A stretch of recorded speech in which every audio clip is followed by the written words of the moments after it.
want someone to have dinner with. Someone who's not a stranger.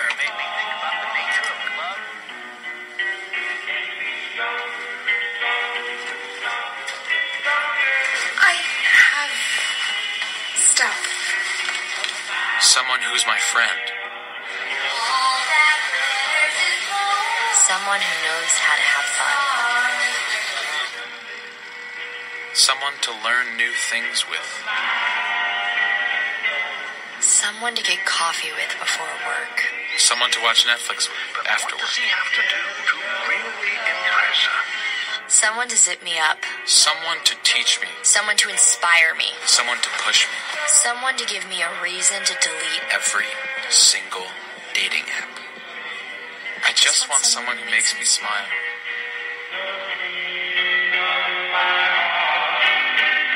$5.10 or taller. C cup.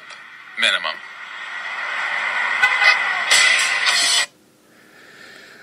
The joys of Tinder. That's what it just seems like. Welcome to this edition of The Game Changer, ladies and gentlemen. It is another week of wrestling, made famous by yours truly, Nate the Effing Great. Basically, I thought of this kind of video because it's one of those things that actually kind of does drive a point. And that being, we're going to start off talking about the announcement of AEW. They had a rally this past week in which they basically announced their next big event that would take place in Las Vegas on May 25th, Double or Nothing. So they're basically creating the fact that All In 2 is going to be taking place, and this rally also gave us a preview of who they've signed so far on the AEW All Elite Wrestling roster. They have, as far as we know, Jericho, Hangman Page, the Young Bucks, Neville, Joey Janela, MJF, SoCal Uncensored, Cody, Brandy, Britt Baker, and also, so far, they also have Billy Gunn as a producer. So, there's a lot of really cool stuff that is happening with AEW right now. A lot of great wrestlers have signed on to this promotion, and it seems like it's going to be a really good show going into May for Double or Nothing. Now, going back to the original video, soundbite that I did earlier, asking the question, why did I play that? Because it drives the point that no matter how much people want these things, no matter how much people want to have these things, we all want to have a perfect wrestling organization. We want to have that perfect wrestling company that we can always tune into and not see constant BS. Once we get that, there's still always going to be something that makes us complain about it, and that is literally no more truthful and no more believable than what happened this past week. As soon as they got this whole rally going on, there are people have been commenting saying, well, this is going to basically make us choose, it's either WWE or AEW. Everybody is just making a huge deal out of this. It's another option, ladies and gentlemen. It's one of those things that I am totally for. I am grateful that we're getting another wrestling organization to actually watch, because there's only so much of WWE, Impact Wrestling, and stuff like that we could take. So we're getting something new here. And is it going to be a rival of WWE? Well, we never really know. I mean, some people never really thought that WCW was going to amount to anything, and it became, honestly, the legit number one brand for quite a long time. 86 weeks, I believe, they were ahead in the ratings above WWF. So AEW could have that same deal. I know they're in talks of getting a TNT network deal. They're working on trying to get TV deals. They're definitely bringing back StarCast for that weekend. It looks to be an absolutely fantastic deal. And I will say this, that I'm not going to spoil too much, but there are a lot of good points that were made by the Rant with Ant crew when they did talk about AEW. They talked about, equal pay amongst all the wrestlers. They talked about all the people that were going in, getting signed. Also talking a bit about some of the possible ideas that they would have going into it. And one of the things that they mentioned, and this is the only thing I will talk about, the rest you definitely need to listen to their podcast and listen to what they have to say about AEW. One thing they mentioned was the idea of having an AEW World Championship, a main belt, basically. Here is my thoughts on that. I think it's too soon to put a championship belt in the fray for now. I say, let's see how Double or Nothing does. Let's see how successful it is. And if it is successful by the third event, yes, I would definitely say get a championship belt created and have it made for that third event. Whether it's, Triple or Nothing or, Crazy Eights or Blackjack, whatever they call it. It seems like they're doing a lot of, card terminologies for these events, and I like them. I really do. It's different. I would honestly have them almost repeat a Deadly Games tournament of sorts for the third event. I would have, 16 guys competing for the opportunity to be the first AEW World Champion. And honestly, I would have 2 people make it to the semifinals but not quite win it. I would have Chris Jericho and Kenny Omega, assuming that he does sign with AEW after this full contract with New Japan has fully expired.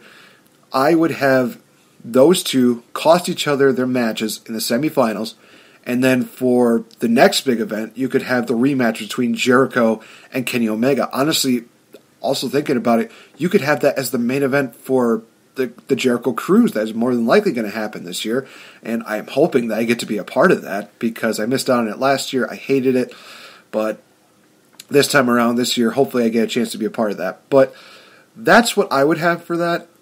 And then for their fourth big show, I would then have established a women's roster and have a one-night tournament for that as well. So basically what I'm saying is that by 2020, I would have the AEW World Championship, created by then. There would already be a champion. Maybe they have a big title defense in maybe the semi-main event of the fourth big event that AEW does, and have a women's championship made by the time 2020 comes around. That's how I would do it. I would have these slow deals in which they just build it up. Build up the roster, build up the reputation, build up this deal. Then you can actually start saying, well, what are they fighting for? They're fighting for the opportunity to prove that they deserve to be the AEW World Champion. That is my opinion of it. Now, is that the way that's going to happen? No. I think, honestly, that whatever Cody, the Young Bucks, or whoever they have controlling the company, they are going to do a fantastic job. They're going to come up with an idea that I probably didn't even think of. That's my opinion about it. And I'm going to like it just the same. If they think that, bringing a championship at Double or Nothing is going to make the brand more, legitimized, then go for it. I'm not going to stop it. I'm not going to hate it. This is just the way I would do it. From my side of a business mind, I would do this. That's how I would do it. So I'm looking forward to what AEW has going on for Double or Nothing. I'm looking forward to seeing what the future holds for this. And honestly, there's going to be a lot of interesting things happening over the next few months. It's just going to be absolutely crazy to see how this is going to go down, because you can definitely see a lot of WWE guys defecting to AEW, getting the opportunities that they want, getting the opportunities that they deserve, even having matches that they never thought that they would get a chance to see. If Revival is let go by WWE, they are definitely going to be going to AEW, and I could see them feuding with the Young Bucks. Tell me that you do not want to see that matchup. Tell me you do not want to see that rivalry. I would.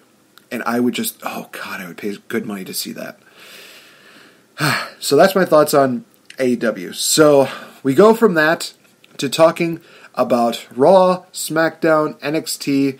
I'm going to be also covering some announcements that WWE has made for Royal Rumble weekend, which honestly I think it's a great concept what they have in mind, as well as giving my predictions for the NXT UK TakeOver show that's happening tomorrow in Blackpool, because it is a stacked up card, and honestly, it looks absolutely great.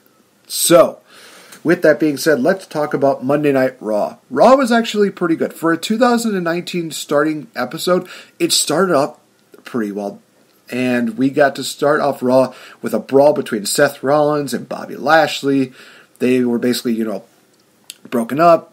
They were taken away.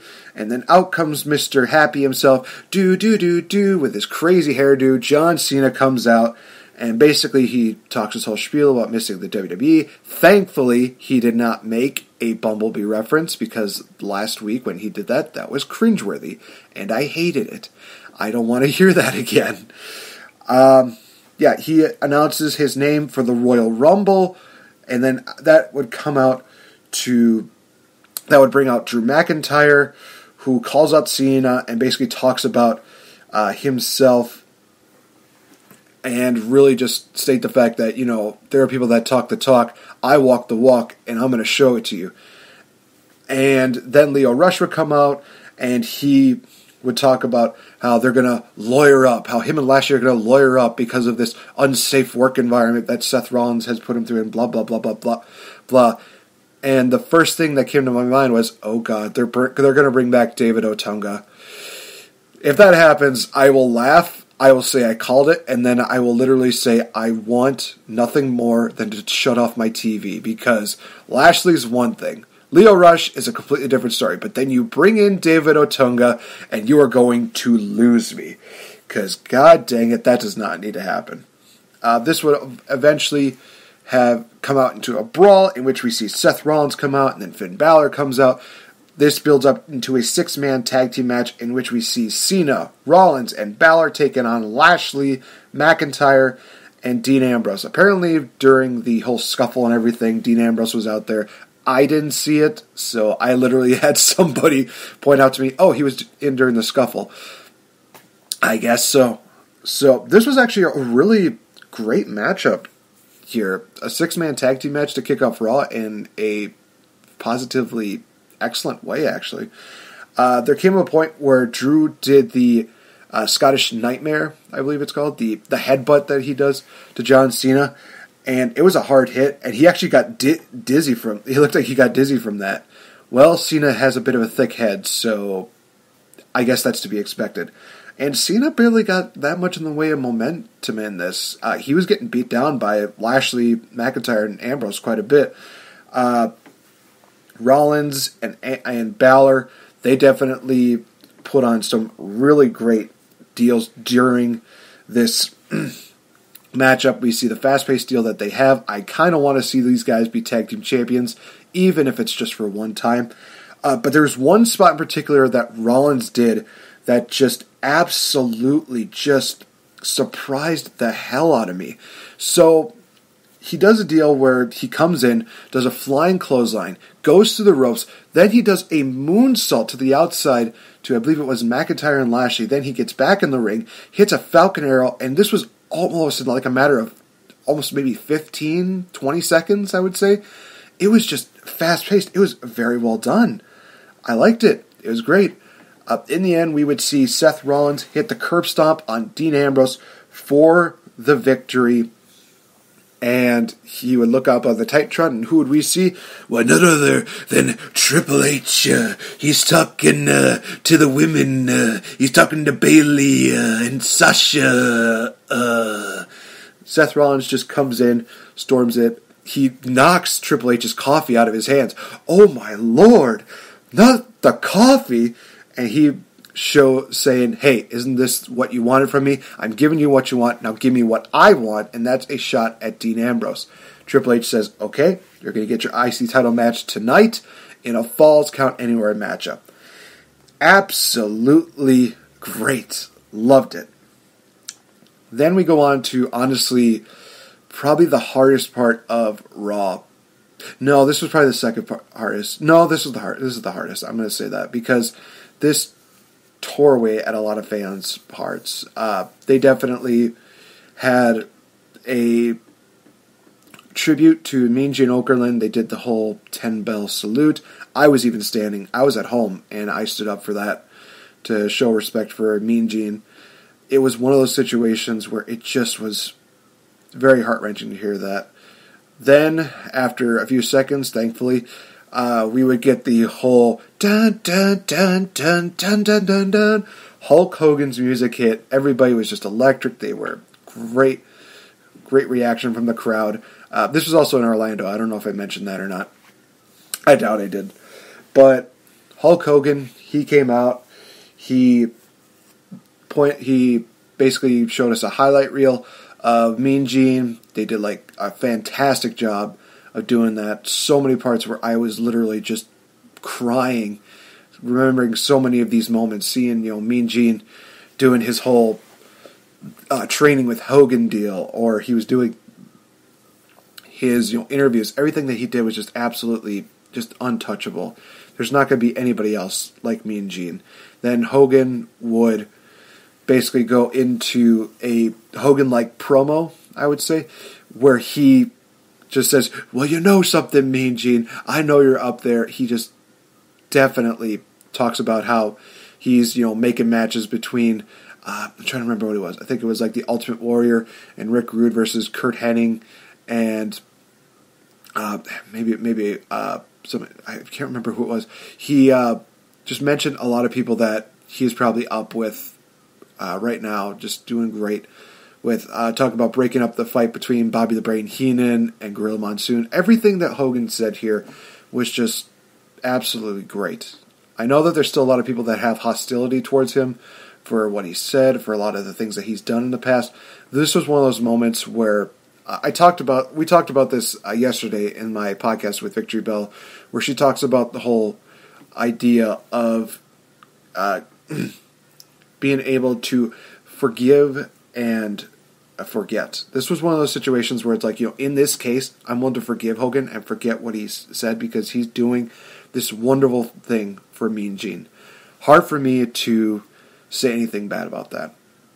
So this was really good. Probably going to be the last time we see Hogan for quite a while. Probably not even until the Hall of Fame, I would say. I don't see Hogan being brought back anytime soon, but it was a great tribute to Mean Gene Okerlund, and Mean Gene, we miss you so much. From there, we have the Tag Team Lumberjack Championship matchup between Rude, Gable, and the Revival. It was a pretty good matchup. Now, I know that during the Christmas episode, I believe it was, there was a situation in which there was like a misunderstanding where Chad Gable did a roll-up to, I think it was Scott Dawson, when it was supposed to be Dash Wilder because he was the legal man. But they felt like they got screwed there. So basically what happens here was that the Lumberjacks are supposed to make sure that everything goes according to plan. Which I'll tell you right now, it did not it did not go that well. I like this matchup. I am very impressed with Bobby Roode and Gable the more I watch them. There was a point where I think it was I'm trying to remember what it was. I think it was it was like a suplex with Blockbuster, something like that. They just did another really great tag team move, and I'm just literally like, oh wow, they are just picking up these moves up the wazoo. Just wow, really cool. In the end, we would see Gable pinning, I think it was Dash Wilder, if I'm not mistaken. Dash hit his foot on the ropes, but the referee still called for the 3 count. Rude and Gable retain. So this is one of those things where it's kind of weird, because now they've had 2 situations where the Revival has been screwed out of the tag team titles. So this tells me one of 2 things. One, they're building up for a huge match between Revival, Rude and Gable, in which Rude and Gable come out victorious, but they look absolutely fantastic as a tag team. Or this is going to be the build-up to Revival becoming the tag team champions. Maybe they do a situation where they basically think, you know what, they screwed the rules with us, we're going to screw the rules with them. Maybe they do like a tag team title victory with a handful of tights, using the ropes, something like that. Because I don't see this rivalry dying anytime soon. Not with this kind of controversy. And I'm going to say this, for a lot of people that are complaining, we're getting something different here. We're getting controversial finishes here and there, which means Revival is getting another shot. And there's still that slim chance that they're going to pull the trigger on Revival and say, okay, you know what? We're giving you the belts. We're going to roll with you guys. and we have faith in you. I think that this was what is going to be the ultimate goal after this, is that Revival is going to win the tag team titles, and hopefully we see Rude and Gable split apart. I would love to see Rude turn heel. It's long overdue, and the moment I see Rude turn heel, I'm literally going to be the happiest man in the world. I will. They had the call-ups package for all the, the call-ups, like Lacey Evans, Heavy Machinery, EC3, Lars Sullivan, Nikki Cross. It's nothing really too different than what they had before. Alright, then we had an Elias and Baron Corbin segment. Always funny seeing that. Corbin is just getting booed out of the building like he knows how. Elias just being Elias and being great. This builds up to Elias versus Baron Corbin, which I had down. It was a basic matchup. Nothing too spectacular, nothing too special. This was also a match where it seemed like people were getting bored because I thought I could hear CM Punk chants being yelled in the crowd. And for those people that did that, shame on you, because I thought that we were finally done with these CM Punk chants. I'm at the point right now where it's like, I don't need to hear these chants because that just means that you're bored with the wrestlers. Great. Don't talk about a guy who's probably not going to come back to wrestling, period. The closest we'll probably have to CM Punk coming back to wrestling is if he does commentary for AEW. Highly doubt that's going to happen, but that's the closest I see that happening. So just stop with the CM Punk chants. It's done. Move on. Baron Corbin would pick up the victory on Elias by hitting him with the End of Days. Like I said, basic matchup, nothing too crazy. We get a Dean Ambrose promo, which honestly, guys, I am liking Dean Ambrose more and more because he's now actually getting a really good promo out of this. Talking about how, hey, he was involved in a 6-man tag, and he had a funny line about, oh, I hate 6-man tags anyway. And trust me, it came to bite him in the ass, and I did that on Twitter, I'll tell you in just a bit. He talks about his Falls Count Anywhere matchup, and he talks about burning down Rollins. So it was a really good promo. One of the better promos that we've seen from Dean Ambrose. It didn't have anything to do with, him getting a shot in the butt or shot in the arm or blah, blah, blah, all that kind of stuff. Or just almost being like a germaphobe, I would say. It was really weird what they did to him before. But now they're actually treating him like he is an actual heel. So that's really cool to see. I'm totally okay with that. Alright, so now this is the second hardest thing to get through in all of Raw. The Braun Strowman and Brock Lesnar face-to-face confrontation. Oh dear God, was this just a train wreck. First of all, I thought it was going to be good because Braun Strowman, he had a microphone in his hand, but then he just drops it. He's like, nope, let's go, Brock. Come on, let's go. Then we have Brock Lesnar appearing on the Titantron with Paul Heyman, and Paul has a really good line of, cards subject to change, using that line as to why Brock Lesnar's not out there talking to him face to face. It was a great deal, but it's still another one of those things where it's like, oh God, I just want to turn it off just because Brock's on the TV. But yeah, I will say this, that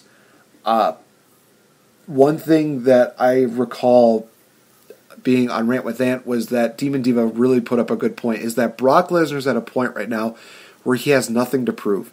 He doesn't have to go down to the ring. He doesn't have to beat up Braun Strowman. He's done that 3-4 times already. So there's really nothing more for him to prove. So why should he waste his time? Why is Braun Strowman just standing there talking about, hey, you should come out here and you should fight me. Or you come out here and I will make sure that you get these hands. Brock Lesnar comes out. He circles the ring and he walks up. What does Braun do? Absolutely nothing. What the hell? So this was just a horrible dumpster fire of a segment. I hated every single minute of it. And it feels like it just buried Braun Strowman all the way up till 8 foot tall. It was just an 8 foot tall burial. The only thing that I think should be a saving grace with this is that Braun Strowman and Brock Lesnar fight at Rumble in a last man standing match. I think that's the only way that you can salvage this entire deal, because if you have them fight in a regular wrestling match, it's going to be a dumpster fire. People are going to hate it. They've seen that. Change it up. Make it a last man standing matchup. Hell, make it an ambulance match. Make it a matchup where, remember when Braun Strowman at Survivor Series was talking about, hey, if my team wins, then I get a Universal title shot. My team wins, I get to pick the stipulation. Whatever happened to that? Why can't Braun Strowman pick a stipulation?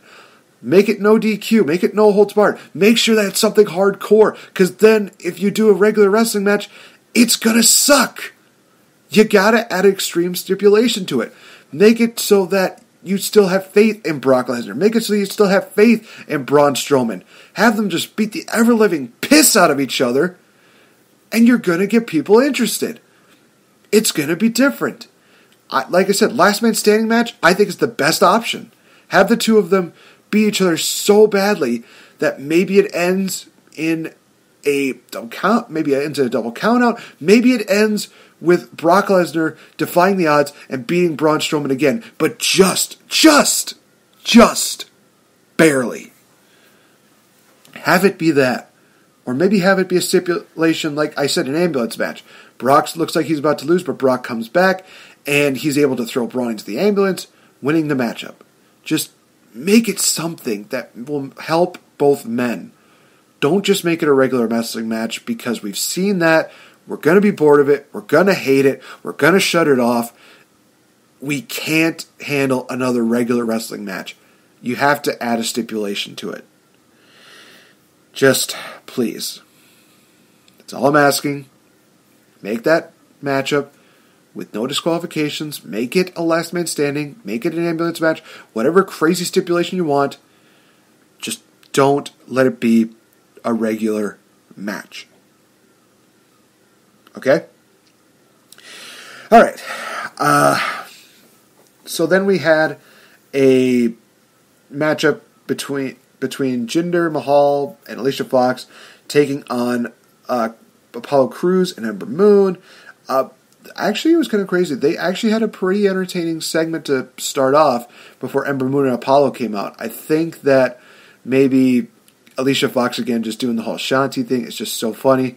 And Jinder Mahal actually had some pretty good one-liners in there. I wish I knew them, but he was just entertaining in this one. I thought it was great.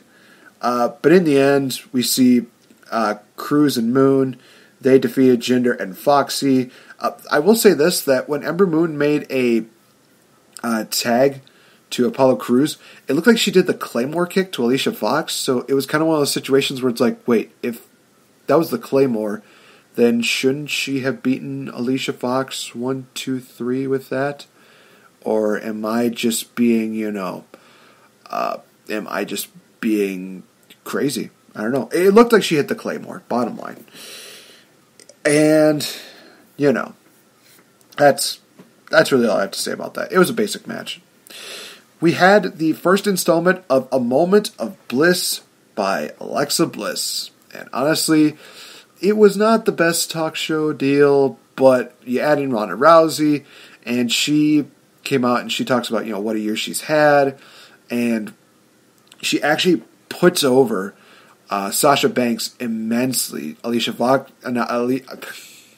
Bliss, thought that she was talking about her, but basically they were trying to build up the matchup between Sasha Banks and Ronda Rousey, but then here comes Nia Jax, who basically says, something, I want a rematch, which I'm literally just thinking, why? What makes you think that you should get a rematch? Because you had your shot and you lost. So why should you even think about getting a rematch? Sasha Banks calls Nia a bitch, and then she basically challenges her to a match, and the winner faces off against Ronda Rousey at the Royal Rumble. So we get that matchup coming back from break. There was quite a bit of just craziness through here. Sasha Banks was definitely very quick on her feet, very cool. Oh God, this pissed me off.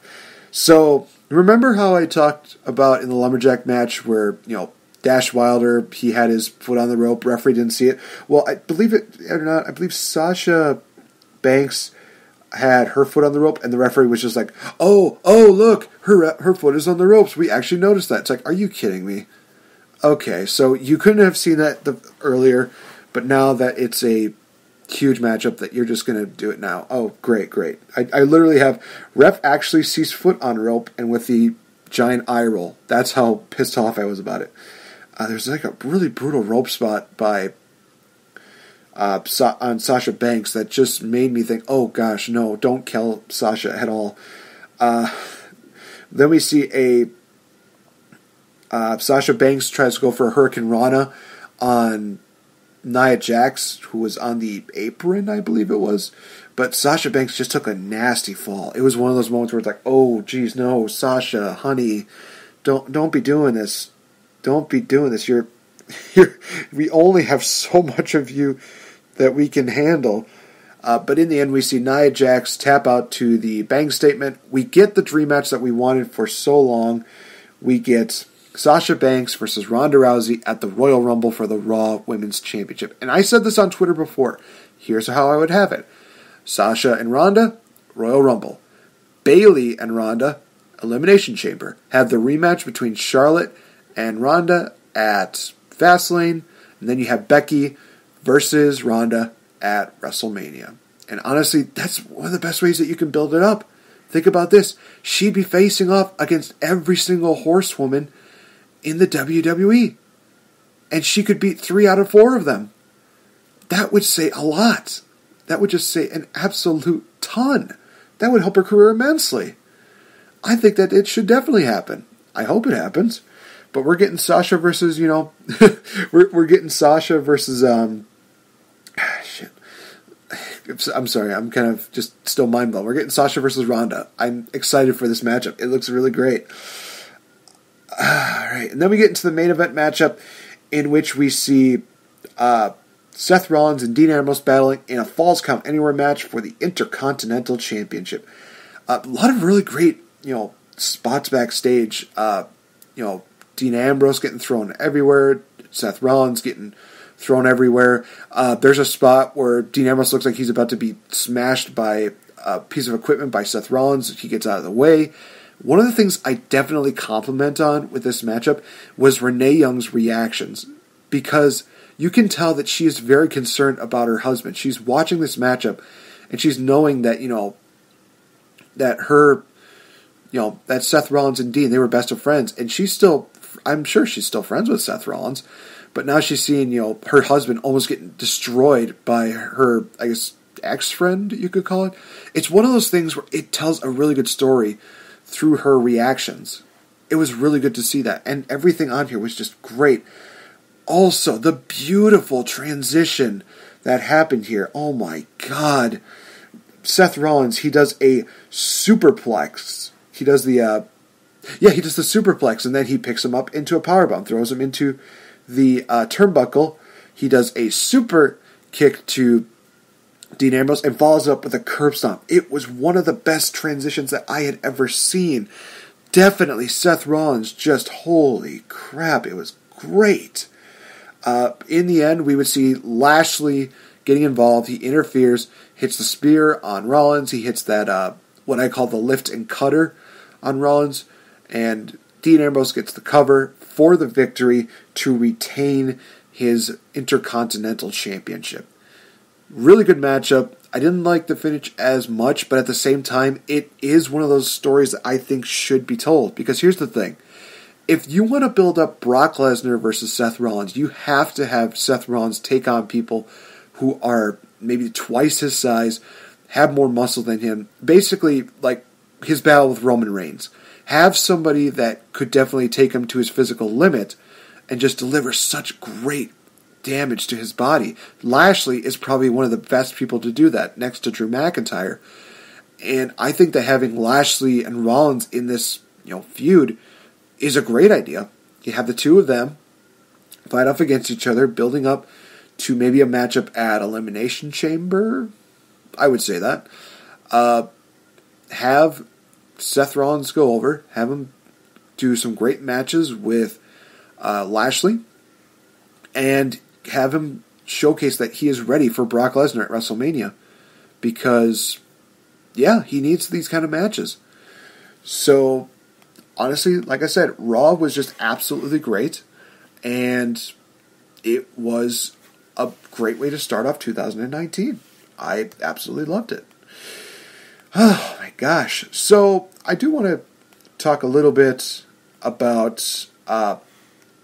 I want to go into this a little bit, and then we're going to go into a commercial break. So, there was an incident on an independent show where a wrestler by the name of Priscilla Kelly did something that nobody was expecting anybody to do. So, she was doing this spot in which she is yelling at her opponent, ironically enough named Tuna.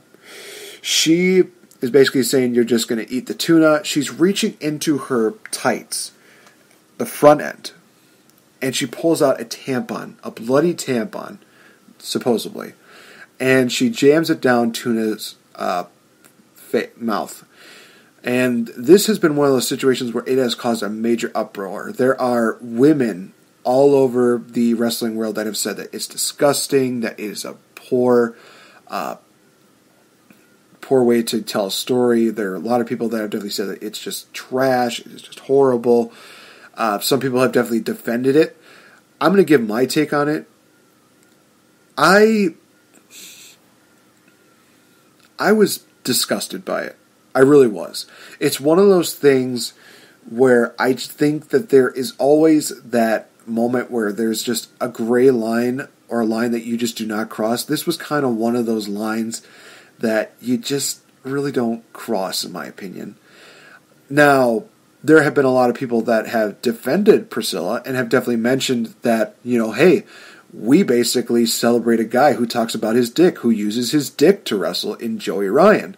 And even Joey Ryan was saying, well, hey, I use my dick to wrestle people. She uses her vagina. So what's the issue here? And it's really hard to argue with that because you can't really say, well, Joey Ryan's dick is completely different. It's really not. It's like it's still using the genitals. It's still using that area. Maybe if Priscilla would have done this in a different way, it wouldn't have been as that big of an event. For me, I'm not really fully supportive of this deal.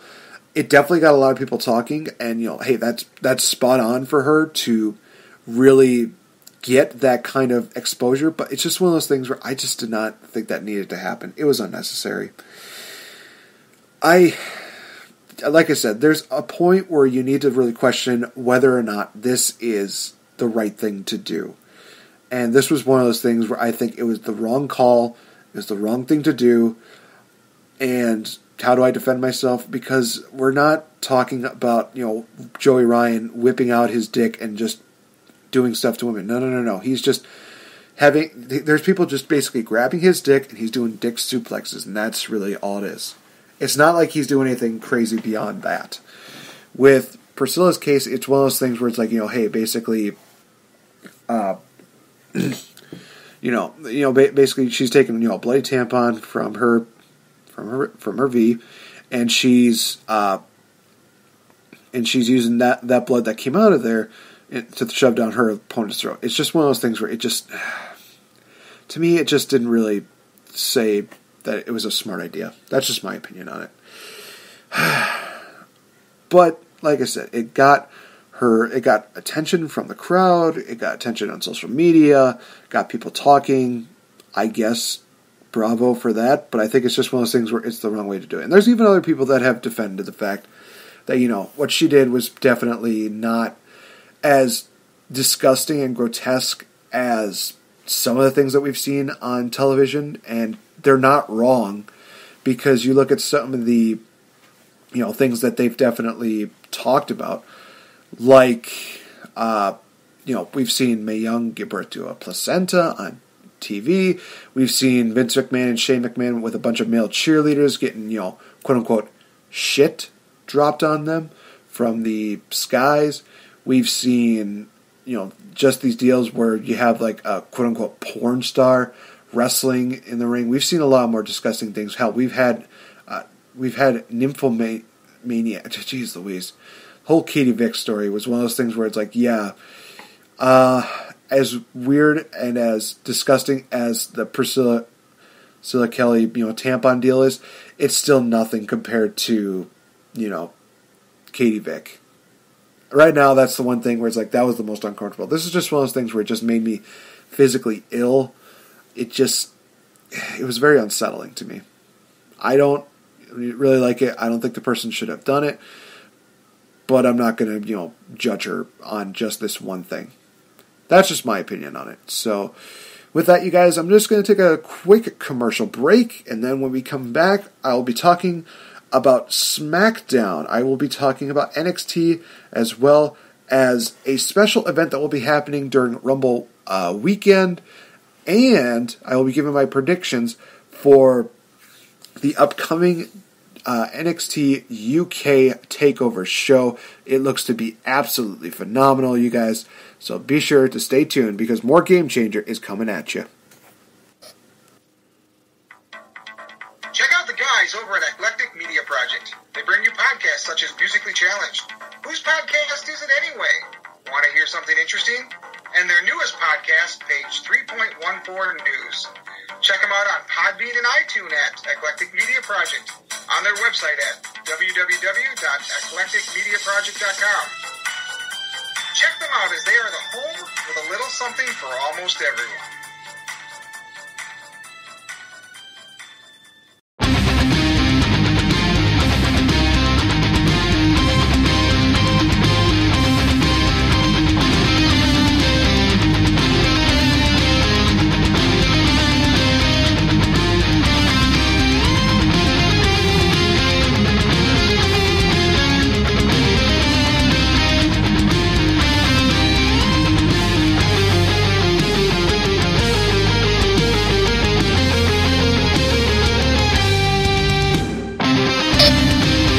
Alright guys, welcome back to the Game Changer. I am indeed Nate the Effing Great, talking about a week of wrestling that we have had this week. Of course, you guys, you can always follow me on Twitter at RealFNGame, and be sure to always listen to this podcast on Spreaker.com, as well as YouTube, iHeartRadio, and as well on SoundCloud.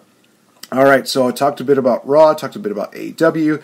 Let's talk a little bit about Smackdown Live, and just was another really good show. We opened up Smackdown Live in Jacksonville, Florida, with Daniel Bryan. And I want to say this about Daniel Bryan. This promo definitely had the feels of somebody like a Chris Jericho or a CM Punk, where he is just out in the crowd. He is at the concession stands. He's criticizing people for their life choices on what they eat. He goes into the concession stand area. He goes over to the merchandise area. He's talking about some of the crazy, the crazy merchandise that's being sold there. And he's just doing this deal where he is just being one of the biggest dicks that you'll ever imagine. And I'm really starting to warm up to the Daniel Bryan heel turn that he's been doing. Because now he's incorporating things that we're kind of familiar with. And he's basically showing, like, hey, I'm better than you. I'm trying to make this world better so that you can be just like me and you don't have to waste your miserable lives, doing this stuff. It was just really, really good. Before Daniel Bryan could even get too much more into this, R-Truth would come out. He would beat down on Daniel Bryan, and this would obviously build up to the match between the two of them. Daniel Bryan and R-Truth putting on a really good matchup. I am always impressed with how R-Truth can hold his own against any star. This was another one of those examples where you're watching R-Truth and just thinking, wow, he's still got it. He's still good. And there's a part of me that thinks maybe he's going to get one world title run in him. Maybe. It could be even just for one day. I'd be okay with that. It seems like he's definitely one of those guys who really is showing that, hey, he's got personality, he's got great ring, presence. Why not give him some kind of reward for it? But it was not to be on this deal in which Daniel Bryan would hit the running knee on R-Truth and would pin him 1, 2, 3 in the middle of the ring, after which Daniel Bryan was attacked by AJ Styles, building up their matchup at the Royal Rumble I am looking forward to it now because it's going to be a lot more physical. It's going to be a lot more intense. It looks to be really good. Oh my gosh, it just absolutely just says yes. Love it. Yes, yes, yes, yes, yes. We go into a tag team matchup in which we see Rey Mysterio and Mustafa Ali taking on Samoa Joe and Andrade Cien Almas. Just great chemistry by all of these 4 individuals. This was one of those matches that I was not expecting to want, but I absolutely loved it. It was just absolutely great, and I really like it. I really like how these guys just really work off of each other. They do a great job. The fast-paced style that Mustafa Ali brings, the fast-paced style that Rey Mysterio brings, the power game that Joe brings, the mixture of technicality as well as fast-paced style that Almas brings, just absolutely great. During this matchup, this surprised the hell out of me, but it looked like Rey Mysterio hit a flip pile driver on Almas, and it surprised the hell out of me. It was one of those things where it's like, wait, did they just get away with the pile driver? And they showed the replay for that move like so many times. It was just one of those moments where it's like, awesome. I like it. We would see Rey Mysterio go for the 619 and Almas to close off the matchup, but Almas is able to counter that, hit his hammerlock DDT on Rey Mysterio, pinning him and giving the victory to him and Samoa Joe. So it looks like we're going to have Andrade Cien Almas versus Rey Mysterio in the future as a rivalry, and I am totally okay with it because it's going to build up the story between the two of them. I think it'll be a good rub for Almas to have that kind of exposure to a main event level star like Rey Mysterio. It just is going to be awesome. I'm looking forward to this rivalry. It's going to be amazing. We have a interview with Carmella where she talks about how, Becky and Charlotte are basically overlooking her, how she's beaten Charlotte and Asuka twice in the same year. Honestly, as much as I hate to say that, you can't take that away from her. She did defeat Charlotte and she did defeat Asuka twice. So it's one of those situations where you think, maybe she has a chance. Maybe she's going to do it. She really is just trying to make a believer out of everyone, and it's really cool to see that. We see the Usos use a backstage promo where they talk about the Uso Penitentiary and how all they have to do is beat the bar to get a tag team title opportunity. Really cool. I always love these backstage deals. Speaking of backstage, we continue that with Shane McMahon and The Miz, where Miz is basically saying, we should be the ones going for the tag team titles. And Shane McMahon is just saying, you have to make the best of opportunity.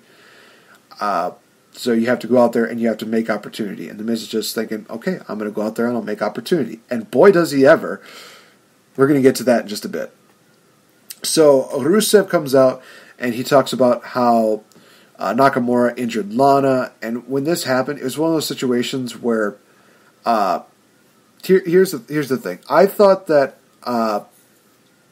when this happened, and there was an earlier tweet that was made by Rusev where he said something big is happening, and Lana's like, big announcement, and Lana would then say, hey, we're going to have a new member of the family to add to the, to add to Rusev Day and Lana Day, and immediately, and I do apologize to MJ for this, I thought that they were going to announce that Lana was pregnant, which was why they wrote her off of TV.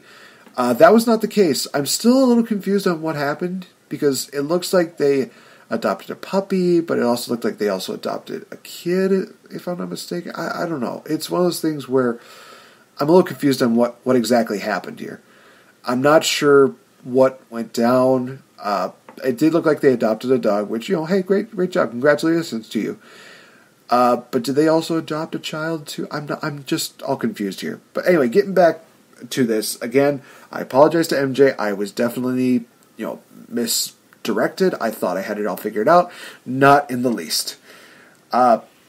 Rusev would basically blame Nakamura for what happened to Lana. Nakamura would go on screen and basically say, like, well, I mean, I fell on her, but why did I fall back on her? It was because of you, Rusev.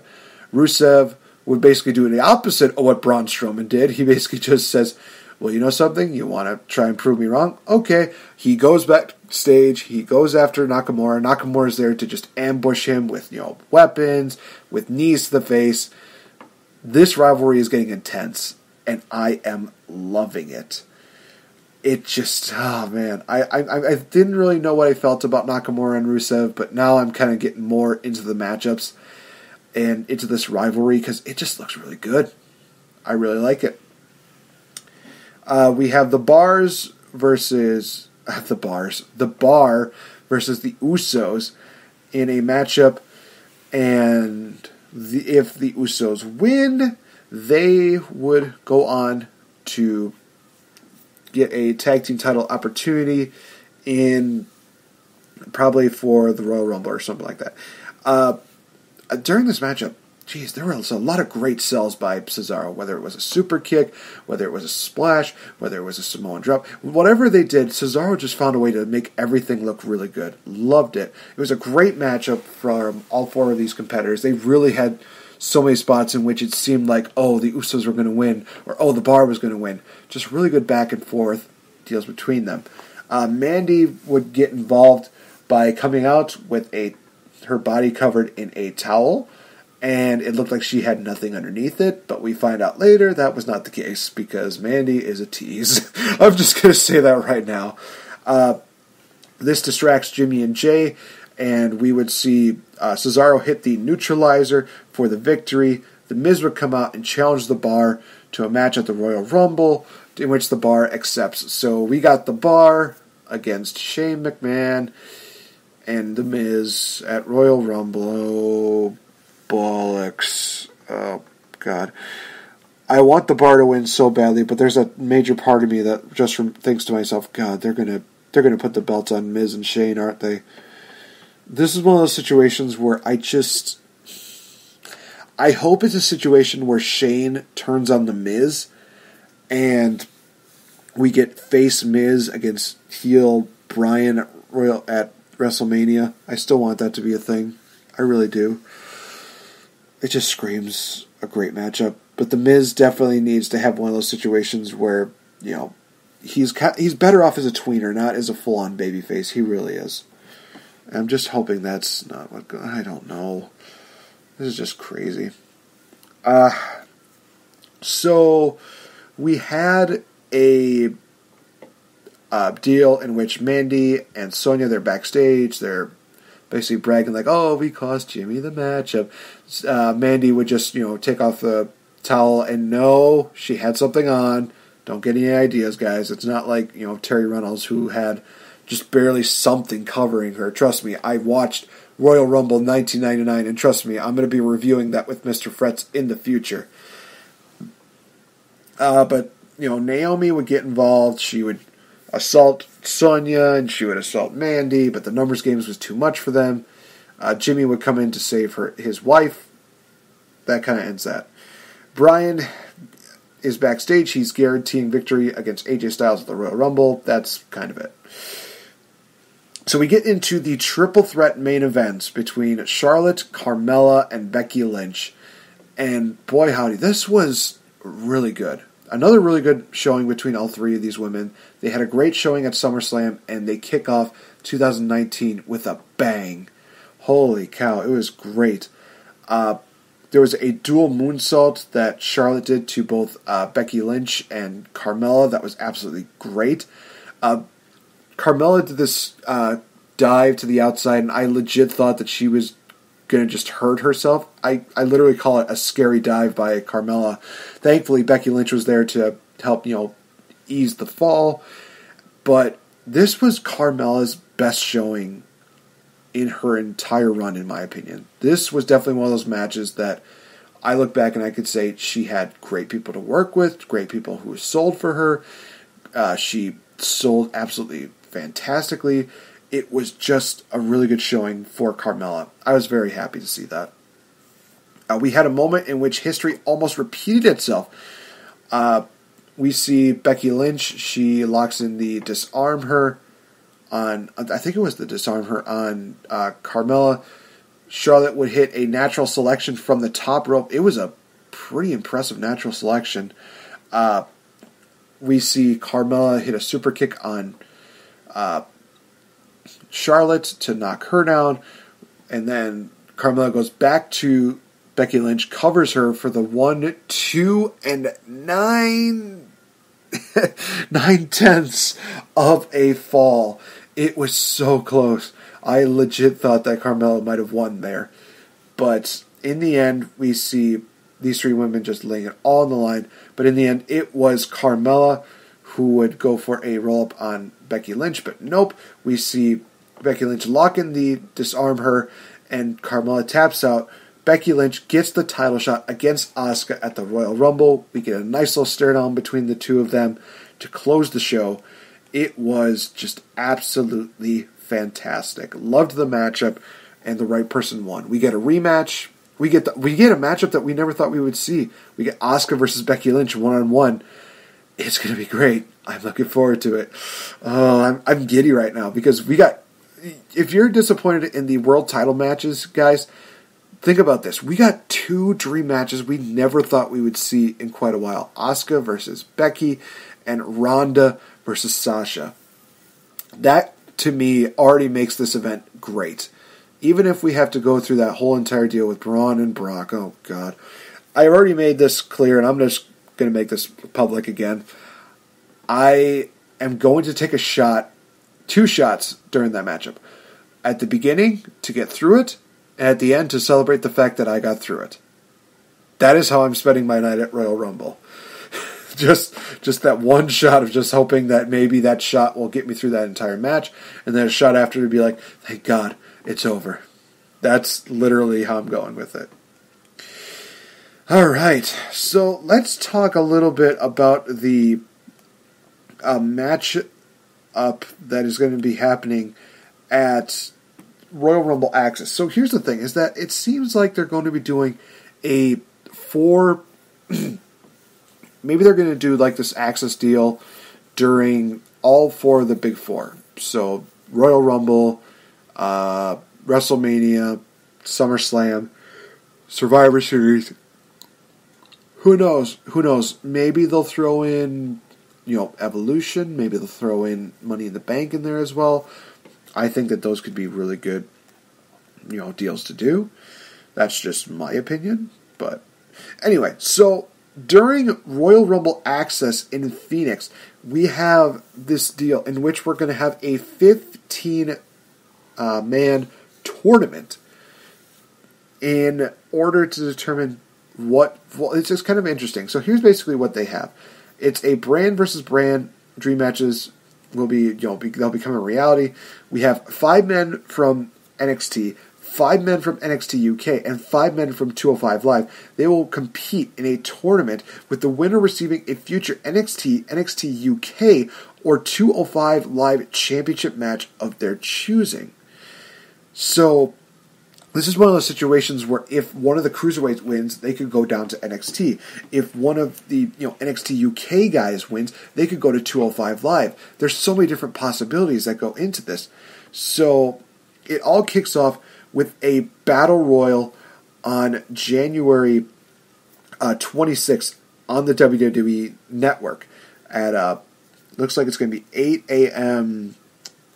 I think it's going to be like maybe Mountain Time? I don't know. It says at 8 a.m. session of Access.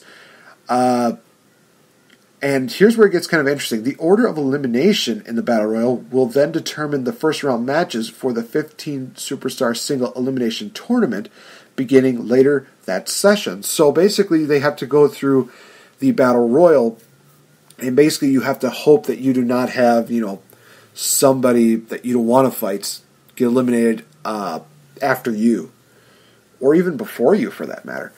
The winner of the Battle Royal will receive a bye in the first round. So that's actually a really cool... that's actually kind of a really nice...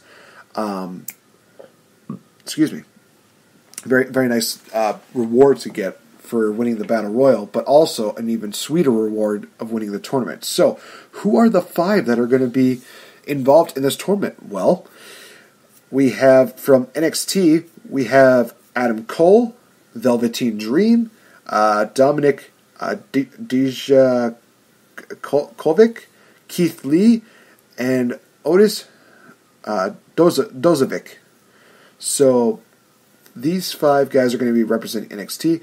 From NXT UK, we have Mark Andrews, Tyler Bate, Travis Banks, Jordan Devlin, and Zach Gibson. And from 205 Live, we have Cedric Alexander, Tony Nese, Drew Gulak, TJP, and a superstar to be named. So they have not decided the 5th individual for 205 Live. Now, obviously, they've also announced a Fatal 4-Way match at the Royal Rumble for the Cruiserweight title, so a couple people who will probably not be involved in that match will be the ones who have that match there. So hold on, I want to kind of see who the hell is who's in that Fatal 4-Way matchup, because that'll narrow down who will not be a part of that. Okay, so for the Fatal 4-Way match for the Cruiserweight title, we have Buddy Murphy defending against Akira Tozawa, Kalisto, and Hideo Itami. So I think that those 3 are going to be nixed from this. So if I were to choose the 5th individual, who would it be? For me personally, I would choose... I think I'm going to go with the safe bet. I'm going to say my boy Grand Metalik. I kind of really want to see him get more time on TV to showcase who he is. He's a fantastic wrestler. He's the runner-up of the Cruiserweight Classic. He has not gotten the proper recognition that he deserves. It's one of those things where it's like, I really think that he deserves a lot more. That's just my opinion.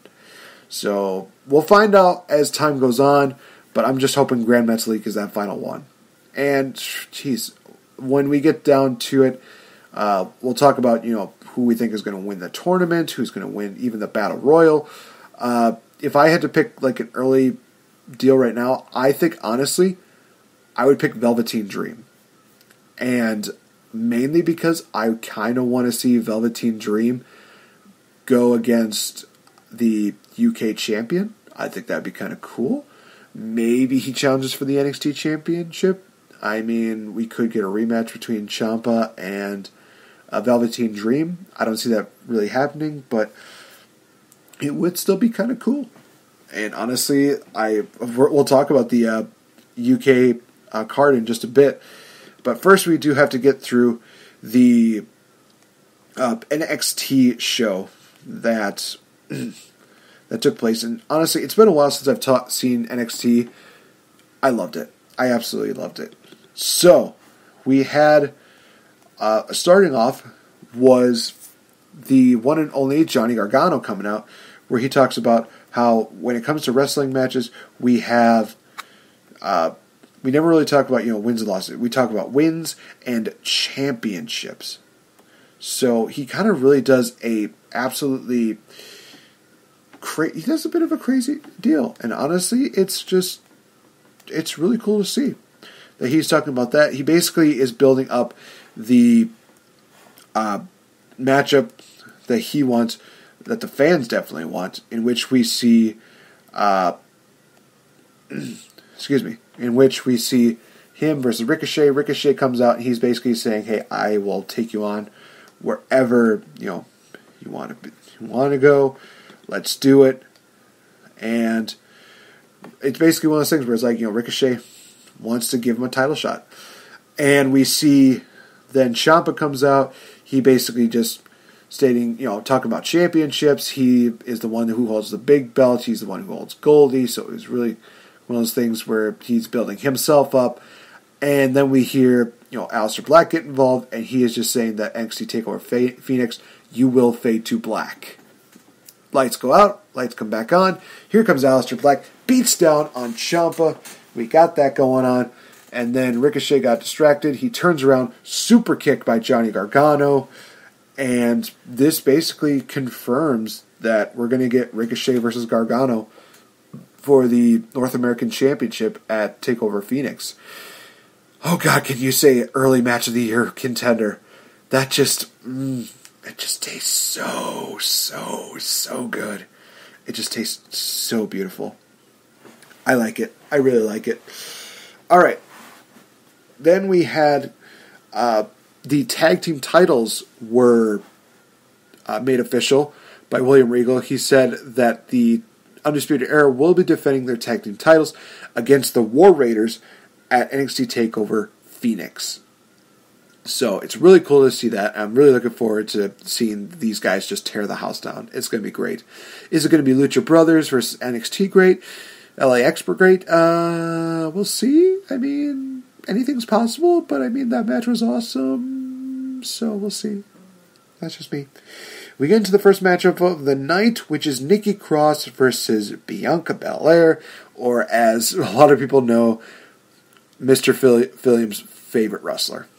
I mean, let's be fair. Other than Carmella, Bianca Belair is one of those women who is majorly just loved by Philliam from Rant with Ant. There's really not been any winners so far. There's only been 2 matches between the two of them, and the first one ended at a double countout. Second one ended with Aleister Black getting involved, so it was a no contest. This matchup definitely got really good. There was a lot of great moves from Nikki Cross, a lot of great moves from Bianca Belair. There was a lot of chance of undefeated and overrated. So there's a mixed feeling with Bianca Belair. And I don't know, I think that she's underrated, actually. I kind of like Bianca Belair.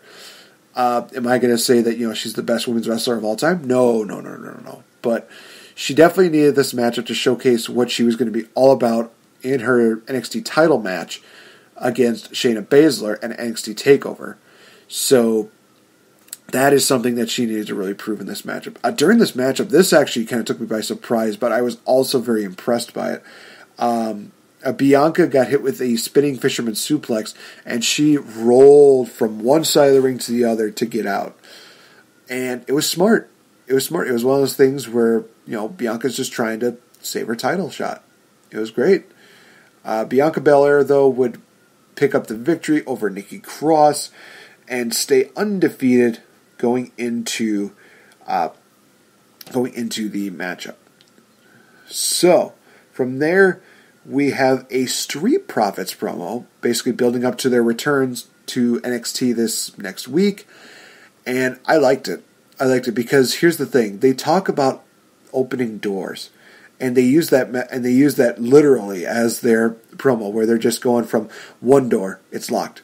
One door, it's locked. The final door, it's open, it's good. It's kind of one of those things where it's like, you got to keep trying, and eventually you're going to open up those doors and you're going to make an impact. It's just really cool. I liked the promo. It was really cool.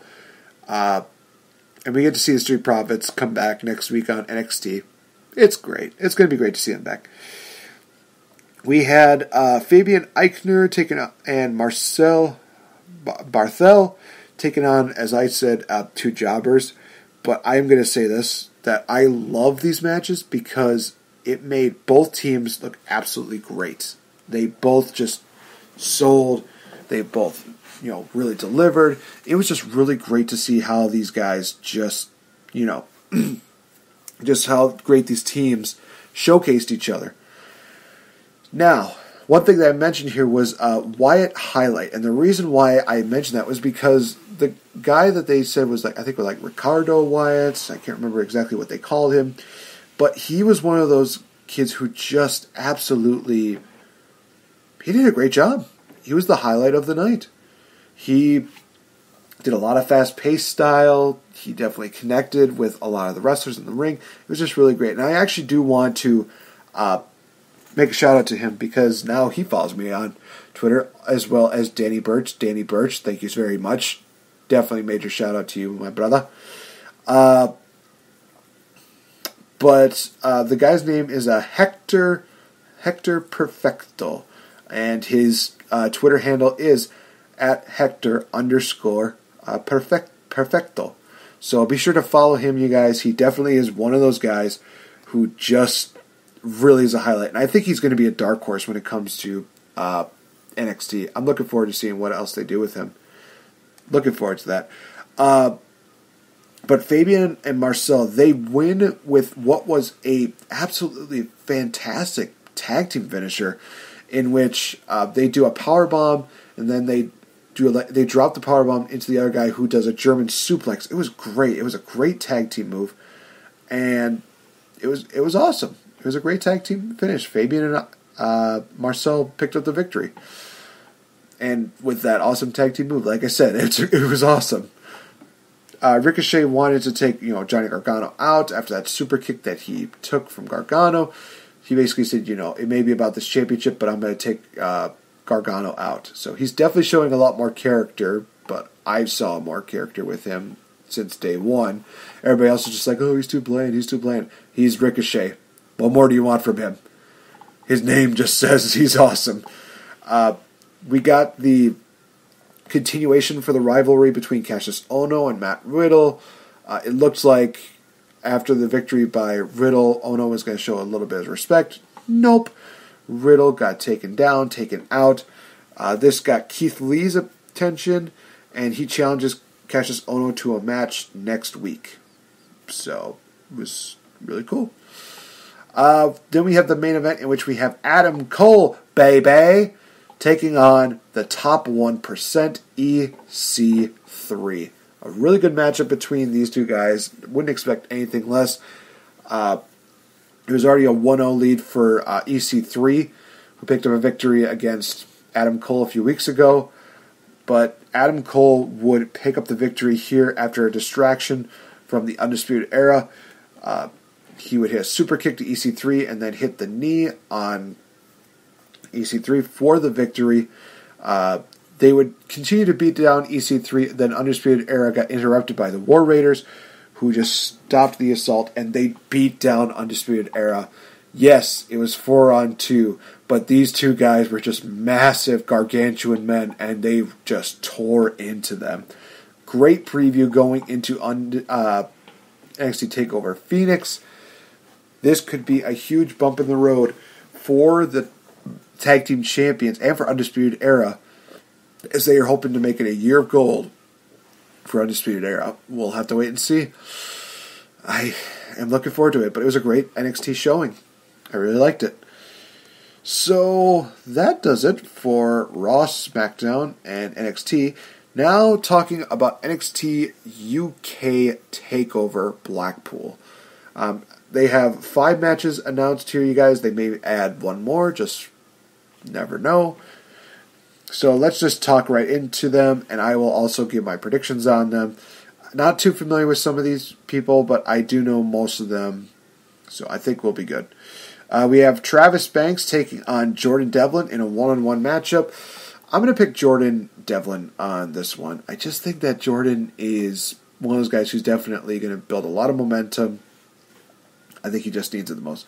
We have Dave Mastiff taking on Eddie Dennis in a no DQ matchup. I'm going to go with Dave Mastiff on this one. I think I know who he is, and I think he was one of those guys who's just very strong, very agile, just really, really good. We have the rematch for the NXT UK Women's Championship, in which Rhea Ripley defends against Toni Storm. This is one of those matches that might be tough. Rhea Ripley is definitely an intense individual, and she's not very good and very kind when it comes to losing. But I don't see her losing here to Toni Storm. I think it's going to be a great rematch between the two of them. But I think Rhea Ripley's going to hold on to the championship a bit longer. They're going to have to really build up somebody to take down Rhea Ripley. She is definitely one of those people that really does, really takes the cake.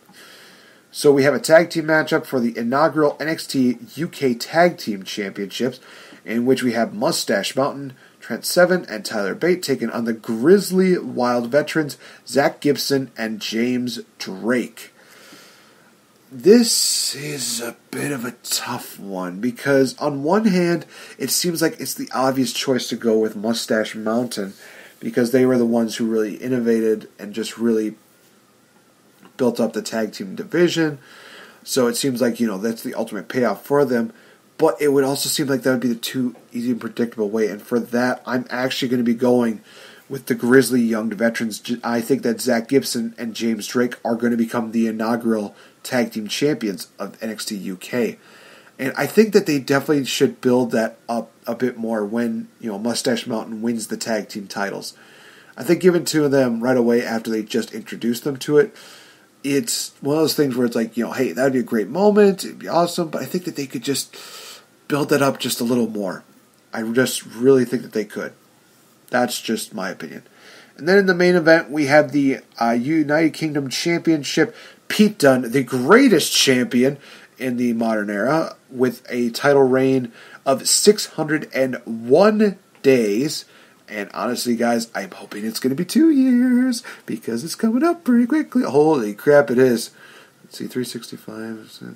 Yeah. Oh, man, so about 4 more months, is it? I think it is. I think about 4 more months, then he's going to be the first time ever, like a 2-year champion. Holy cow. That's pretty great. Yeah, I'm going with Pete Dunne. I do not see him losing. He's one of those guys that is going to be tough to beat. I think it's just going to take a really tough individual to beat him, and I just don't see it being Joe Coffey. So I'm going with the bruiserweight Pete Dunne. All right. So with that, you would think that it would be over with just that. It's not. So coming up, you guys, here in Wisconsin especially, definitely go check out the guys over at Smart Money Podcast, where they're talking about Frontline Pro Wrestling. They are just a great group. They definitely are, based here in Wisconsin. They definitely, woo, doggy, they definitely know how to put on some great shows. So definitely go check them out and just enjoy the beauty that is them. But for me, I have to promote my side, which is going to be ACW. So going to be talking about that, you guys. Jeez Louise. We have an ACW show that is returning to the Tanner's Grill and Bar in Kimberly, Wisconsin on February 10th. So for those of you that are indeed big fans of ACW and enjoy wrestling in Wisconsin, definitely go check them out in Kimberly, Wisconsin. No matches have been announced yet, and the first row reserved seating has been sold out. So you definitely do want to get your seats as fast as you can, because these seats are definitely hard to come by. And they are going to continue their road to WrestleCon, which is going to be their show named, in March 1st, which is ACW 29, Road to WrestleCon. That's going to be taking place in Oshkosh, Wisconsin, at the Oshkosh Masonic Center. I have actually been there, and it has been one of those just absolutely fantastic, events to really do there. The last time I was there for the Masonic Center, it was to watch, Logan Lynch defend his title for the first time. We got to see the build-up to the 4-year anniversary show, I believe it is. And then we also got to see the retirement of Sadist. It was one of those nights that is definitely unforgettable. Same thing happened with this one, you guys, is that reserved first row seating is sold out. So you have the second row seating as well as general admission. But that's happening March 1st. But also, you guys, we got to talk about April 27th, near the end of April, after WrestleMania has been all said and done. We have ACW Water City WrestleCon 2019 taking place at the Menominee Nation Arena in Oshkosh, Wisconsin, you guys. And I'm telling you this right now, I will be there. Mr. Max Beatty, Agent Cooper, will be there. A couple of our friends are going to be there. And I'll tell you this right now, you guys, they have sold out their first, second, third, and fourth row. This is honestly one of the biggest events of ACW next to their anniversary shows. Water City WrestleCon is just an absolutely fantastic show that you definitely do not want to miss. And guys, I also want to do this little cheap plug here, is that the Game Changer podcast is a sponsor for this event. It is going to just be, it's going to be an absolutely great deal. And not only will you get to see the great champions, the great wrestlers of Wisconsin, but you'll also get to see special guests at this event. WWE Hall of Famer Mark Henry will be there. The Queen of Extreme Francine will be there. The Franchise Shane Douglas will be there. Gangrel, Big Cass, Jack Swagger, or Jake Strong, as a lot of us know him, as well as WWE Hall of Famer, the hardcore legend Mick Foley will be there for Water City WrestleCon. It is going to be an event that you definitely do not want to miss. And hey, I will be there as a sponsor along with a couple other people, so be sure to check us out at our table. Say hello. We'll definitely be doing a live podcast at that show because the fact is it is one of the biggest shows of the year next to WrestleMania, next to anything that they have, so definitely go check them out. Also, I want to send a major shout out to the Smart Money Podcast, Chris Lockman, AJ Jensen. Welcome back to the podcasting world. We've definitely missed you guys. It's been almost 2 years since they have been together, and they had their first show back it is on their Smart Money page. Definitely go check them out, and be sure to also give them a like and listen into their show. They do an absolutely fantastic job, and it's really cool to work with them. AJ Jensen, you might have remembered from when he was on the Stanley Tribute Show. He did a fantastic job then. He's going to do another fantastic job with Chris Lockman as Smart Money Podcast is returning. They definitely have a lot to say and a lot to look forward to. It's going to be absolutely fantabulous, to say the least. With that, like I said, big events coming up for this year. Next month will be the live reaction show for the Oscars. Myself and VictoriBelle, we will be watching them. We'll do live reactions on YouTube, so definitely tune into that. March, we have the C2E2 event where I will be doing live podcasts throughout C2E2, but as well as having a couple interviews, set out for that event. Definitely can expect that. Trying to think, WrestleMania taking place on April 1st. I already talked about AEW Water City WrestleCon. Yep. I think that's about it.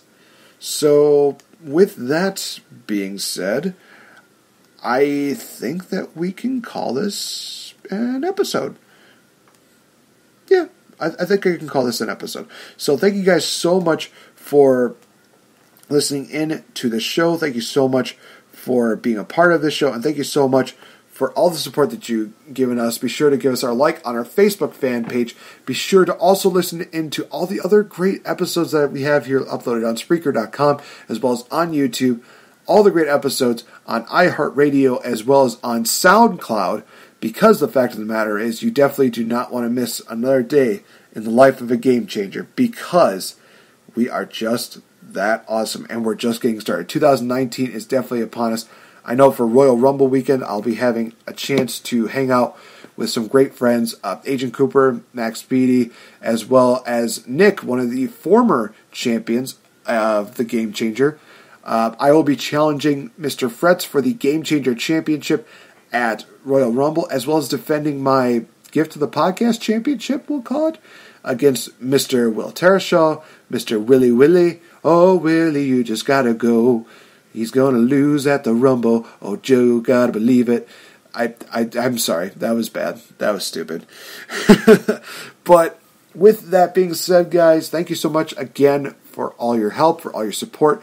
Also, be sure to watch out for the Patreon launch at the beginning of April. It's going to be absolutely great, and I've already got some great ideas for tiers for everybody that is going to be willing to be a Patreon backer.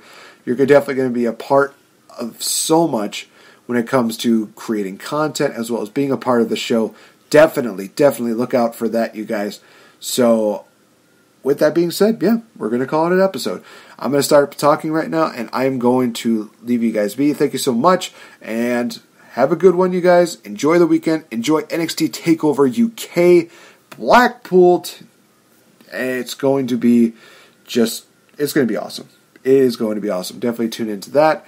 And, talk to you in the next episode. Bye-bye.